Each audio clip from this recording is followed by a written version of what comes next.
নমস্কার, আমি আনন্দিতা শাস্ত্রী। আপনারা কদিন ধরে সমানে আমাকে হোয়াটসঅ্যাপে, মেসেঞ্জারে এসএমএস করছেন যে, "দিদি, শ্রাবণ মাস পড়ে যাচ্ছে। আপনারা কিছু একটা আমাকে টোটকা দিন।" তো আমি আপনাদের কথা শুনে আমি কতগুলো টোটকা দিচ্ছি, সেগুলো আপনারা করুন। আশা করি আপনাদের ভালো রেজাল্ট পাবেন। 18ই জুলাই শ্রাবণ মাসের ফার্স্ট দিন। সেই দিন থেকে আপনারা আপনাদের হাতের বাঁ হাতের তর্জনী আঙ্গুল যতটা লম্বা, ঠিক সেই লম্বা অনুযায়ী সামান্য 19-20 হলো সেটা আলাদা কথা, একটা প্রদীপ কিনে নিয়ে আসবেন। 30খানা মাটির প্রদীপ কিনে নিয়ে আসবেন। যদি 30খানা মাটির প্রদীপ না থাকে, কারণ ধাতুর প্রদীপ হলেও চলবে।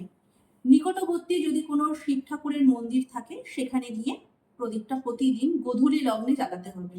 এবার যাদের যদি বাড়ির আশেপাশে শিব মন্দির নেই, তাহলে তারা তাদের বাড়ির ঠাকুরের সিংহাসনের সামনেই জ্বালাবেন ঘিয়ের প্রদীপ।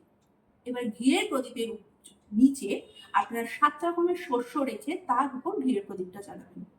করুন 30খানা দিন, আপনারা নিজেরাই বুঝবেন কি চমৎকার রেজাল্ট পাচ্ছেন।